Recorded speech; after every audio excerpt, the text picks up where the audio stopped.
Hey, what's up guys? It's Luke and you're watching Luke the Gathering. Thanks for checking out the channel and being here, joining me on my magic journey, which I started over a year ago now. So, collecting, playing, all of that, it's been amazing. I'm here to talk about Friday Night Magic and the draft we had. This was my very first Dominaria United draft, and I did 4 pre-release events last week. Tons of fun, and I thoroughly enjoyed it. But it wasn't draft. I think I named one of my videos draft. It actually should have been sealed, because everything was sealed pre-release.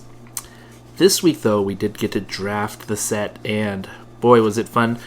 And I had to just do what I did during the sealed event, which was 5 colors all day long. So 5 color domain is basically what I did. Had a great time. Went 2-1, and the round that I lost to, oh man, a surprise board wipe out of nowhere. It's the one, I think it's Drag Under, or it's a black one where whatever their domain is, the creatures get minus whatever it is +1, I believe. And so it surprised me. It just totally took me for a loop. Did not expect a board wipe to happen. And that was in the third game of 3 in that round, and so I lost. And then came back to win the final game. So I won the first game, lost the second, won the third round, I should say. So not game, but we played 6 games in total. Totally a fun time. Actually, we actually played 9 games. And I did all 9 games today because I went 2-1, 1-2, and then 2-1 in those rounds in that order. So much fun. A lot of intense situations, and I'm really excited to show you the deck and the way I drafted it. Again, it's a 5-color crazy domain. I always call it 5-color jank deck because you know what? If you do 5 colors, you can really just pick the best stuff and put it in. But there has to be sort of a central theme that goes with domain, because domain has some pretty powerful payoffs, and I felt like I took good advantage of some of those, and I'm going to talk about some of the all-stars that were in this deck. We also got 2 packs for the 2 wins. They're set boosters, so let's check these out as well. It'll be fun to open up those babies and see what we get. So let's turn the camera around and check out the packs. Alright, so I realized I said check out the packs, which we will do, but I'm going to check out the deck first, actually. So here are the dual lands. These are so awesome. I love these because they have the basic land types. If you're playing in a more constructed format like Commander or something and you're using fetch lands, these are fetchable, which is so cool. They do come in tapped, which is sort of the one drawback for these lands, but in any case, they are both land types, and I can get domain so quick with these. It's awesome. I just took them highly in terms of the priority once I drafted most of the cards I wanted. So I drafted 9 of these dual lands. Here we go. Tangled Islet, Wooded Ridgeline, Haunted Mire, Contaminated Aquifer, Geothermal Bog, Molten Tributary, another one, Sacred Peaks. So the funny thing is, I thought I had lost some of my draft cards because I was like, why is my sideboard so small? And it's because I drafted so many lands, 9 of them, which usually you can just grab the lands from the land box that the store provides or bring your own lands, which I do. But because 9 of the cards were lands, they didn't really count towards the sideboard, which was crazy. Alright, let's get into the deck proper. We got the Magnagoth Sentry, 4/4 reach. I thought this was a decent body. Definitely playable. Nothing crazy, but the reach is really nice because there's a lot of 1/1 birds flying around, 2/3 birds flying around. Definitely good. Snare Spinner, this was nice too. Great defender. It's a 1 and a green 1/3. And again, has reach, so this does stop those birds right in their tracks. I did put 1 Shieldred's Restoration in. I thought that this might make a difference. It did in 1 game. It's kind of a little off-color thing, that the only black card in the entire deck. Death Bloom Gardener. This is great fixing. It's also a death toucher, so it makes... I was hearing some people talk about this on YouTube, and they're saying, well, death touch is kind of weird on a mana dork because, they'll tap it, but really it's... I don't know. I think the threat of having this death toucher there is good enough. And then if you really need the mana, it's good enough. Juniper Order Root Weaver. This card overperformed for me today. I kicked it every time, so it was a 3/3. And a 3/3 is a very relevant sort of creature on the board. Clockwork Drawbridge. Again, I hear people say this is not a great card. It really maybe isn't, but when you tap things down with this card, it feels great. And actually, I tap something down to win me a game. And that's how good Clockwork Drawbridge was for me. And so, don't sleep on its tapping ability. I wanted to do this more, Tatiova, Steward of the Tides, but every time people saw this, they killed it. Like with a lightning bolt or tail swipe or something. It just kept going down, which I understand, because once you start getting this going, you have a bunch of lands that fly around as 3/3s. That is tough to deal with. So this was an insta-kill for everyone that saw it today. Maria's Outrider. This was great. Won me the game today too. Got a person down to like 5 life, had full domain, dropped it, and won. Great, just straight to the face. And then it's a 4/4 reach too, so sometimes this comes down. I think the other time it came down, it didn't do the full damage. I think it probably did 4 out of the 5 damage, and then was sitting there blocking birds. Salvaged Mana Worker. Also heard people talk, hey, this card's not that great. It's not going to help you with domain. You know what?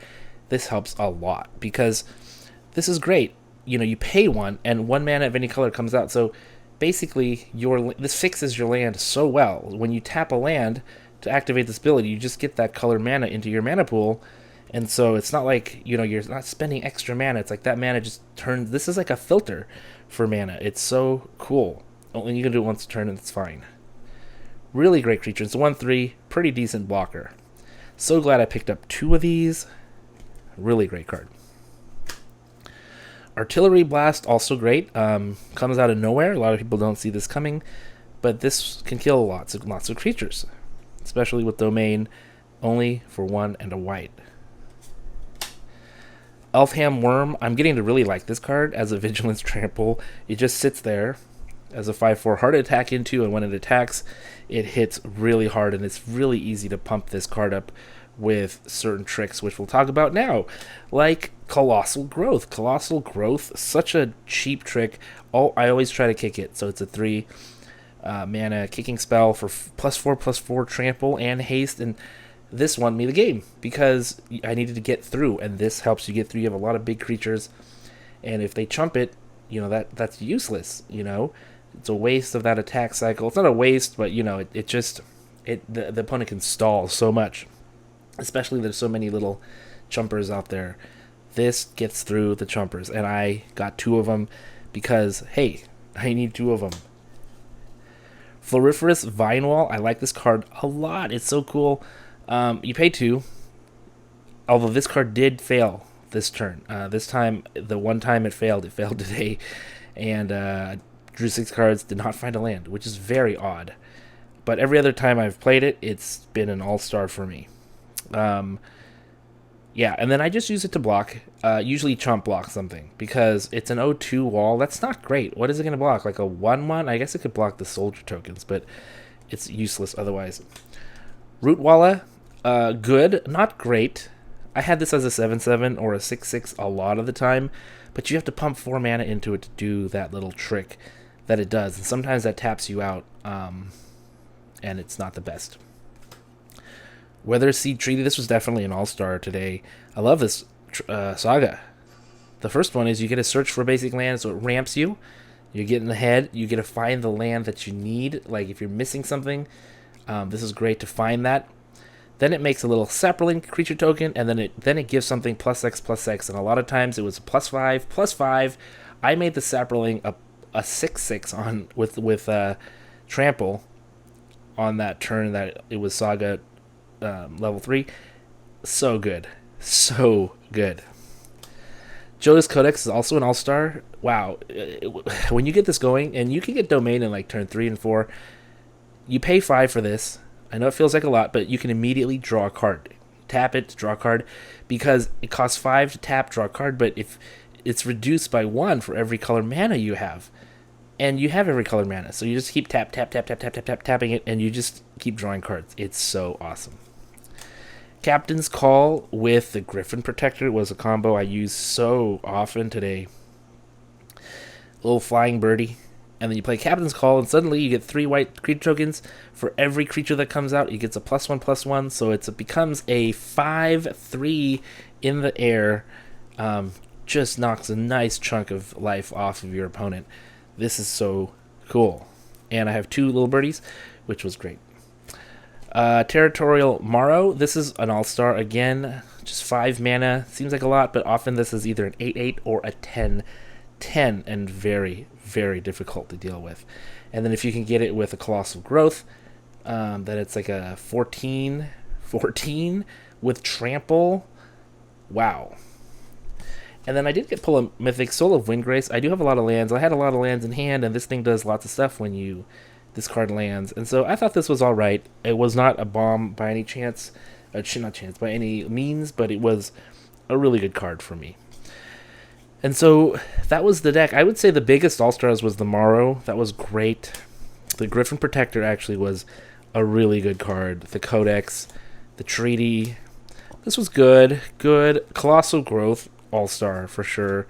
The Worm, an all-star. Artillery Blast, an all-star. The Mana Worker, an all-star. And the rest were great. They did well. Maybe not all-star levels, but it was a fun deck to play. And glad to get 2-1. That was sweet. So let's check out the prize. Let's see what we get here. We got Squee in the artwork. The Ridgeline. Bite Down, good card. The Ancient.